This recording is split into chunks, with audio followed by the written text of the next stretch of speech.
Salam untuk kita semuanya, berjumpa lagi dengan saya di channel Aritela Tutorial, tempat kita untuk berbagi informasi seputar informasi pendidikan dan informasi guru, serta informasi lain yang ada hubungannya dengan pendidikan dan guru. Pada pertemuan kali ini, saya ingin berbagi satu informasi yang mana informasi ini merupakan informasi penting bagi pelamar P3K Tenaga Teknis. Nah, Bapak Ibu, Kemenpan RB mengumumkan seleksi ASN tenaga teknis setelah bertemu dengan DPR RI. Begini penjelasannya, dan sebelumnya bagi Bapak Ibu yang sedang menonton, demikian dengan Bapak Ibu yang baru menemukan video melalui channel ini, dukung dengan cara like dan subscribe, share, dan komen, serta nyalakan tombol notifikasinya supaya semua informasi yang disalurkan melalui channel ini selalu update di layar Bapak Ibu. Tanpa basa-basi lagi, langsung pada informasinya. Kemenpan RB mengumumkan seleksi non-ASN pelamar tenaga teknis setelah Menpan bertemu dengan DPR RI. Simak penjelasannya. Beberapa saat lalu, Menpan RB Abdullah Azhar Anas juga telah membicarakan bersama dengan Komisi 2 DPR RI membicarakan masalah perkembangan tenaga honorer non-ASN 2023 dan berkonsultasi bagaimana skenario yang diambil terkait dengan masa depan mereka. Nah, Bapak Ibu, ini adalah salah satu kepedulian Menpan RB dalam hal ini adalah pemerintah untuk memikirkan nasib para honorer 2023 ke depan.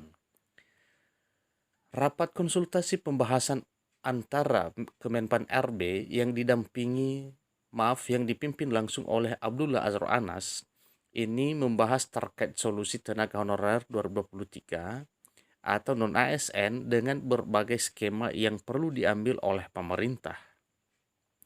Skema yang diajukan oleh pemerintah kepada DPR RI ini penting disampaikan karena mengingat masalah tenaga honorer 2023 atau non-ASN ini berimplikasi terhadap pertama, kualitas pelayanan birokrasi, dua, pengelolaan tenaga kerja, ketiga, pembiayaan negara, dan keempat, implikasi politik yang berdampak kepada pemerintah. Jika pengelolaan tenaga honorer 2023 ini tidak dibicarakan secara bersama dengan DPR RI. Tiga skema tersebut adalah pertama, tenaga non-ASN diangkat seluruhnya menjadi ASN. Yang kedua, seluruh tenaga non-ASN diberhentikan seluruhnya. Dan ketiga, diangkat sesuai dengan skala prioritas. Nah, Bapak Ibu, ini sepertinya tawaran yang ketiga ini, Bapak Ibu. Ada tiga tawaran dalam hal penuntasan tenaga honorer. Poin kedua jelasnya bukan ini yang kita kehendaki. Tetapi poin satu dan ketiga kemungkinan inilah yang terjadi. Tapi perlu diketahui bahwa ketiga alternatif skema tersebut memiliki berbagai kelebihan dan kekurangannya. Karena perlu ada sebuah skema rancangan penanganan tenaga honorer 2023, karena pada November tahun depan tidak ada lagi tenaga honorer, yang ada adalah ASN dan P3K. Maksudnya ASN di sini aparatur sipil negara, PNS, dan pegawai pemerintah dengan perjanjian kerja. Sebagaimana diatur dalam pasal 96 Peraturan Pemerintah Nomor 49 Tahun 2018 tentang manajemen P3K. Sebagai informasi, Kemenpan RB juga tengah melakukan proses seleksi tenaga honorer atau tenaga non-ASN untuk tenaga teknis yang melamar P3K di lingkungan Kemenpan RB telah diumumkan. Tenaga honorer yang melamar untuk tenaga teknis di Kemenpan RB ini ada 2 pelamar yang berhasil lolos dan melaju ke tahap berikutnya.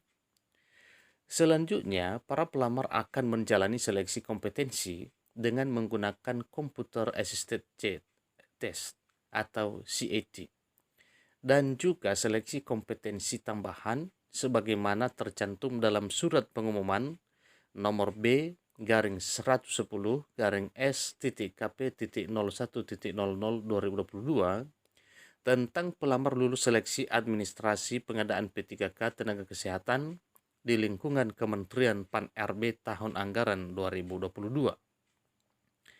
Seleksi kompetensi P3K tenaga kesehatan akan dilaksanakan pada tanggal 6 sampai 20 Desember 2022.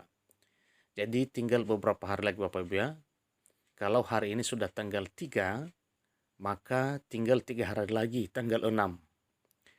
Sedangkan seleksi kompetensi tambahan P3K Tenaga Kesehatan akan dilaksanakan tanggal 19 sampai 23 Desember 2022. Ada waktu sanggah yang dapat dilakukan oleh pelamar terhadap hasil seleksi administrasi selama 3 hari, yaitu tanggal 25 sampai 27 November 2022. Sedangkan pengumuman hasil sanggah disampaikan tanggal 29 November 2022. Sekretaris Kementerian Pan-RB Rini Widiantini mengatakan dalam surat tersebut bahwa para pelamar diminta untuk terus memantau laman Kementerian Pan-RB, menpan.go.id secara berkala, sehingga para peserta dapat mengetahui detail informasi, waktu dan lokasi pelaksanaan seleksi kompetensinya. Kelalaian pelamar dalam membaca dan memahami pengumuman menjadi tanggung jawab pelamar. Ini kata Rini. Nah, Bapak Ibu yang terhormat, silakan dipantau terus informasi seputar dengan seleksi P3K Tenaga Teknis, yang mana sesuai dengan jadwal ini sudah ditentukan. Dan ingat poin yang terakhir, apabila ada kelalaian dalam hal memantau informasi sehingga ada terbengkalainya Bapak Ibu untuk mengikuti seleksi, maka itu adalah risiko masing-masing. Demikian informasinya, semoga bermanfaat. Sampai ketemu pada video berikutnya. Terima kasih.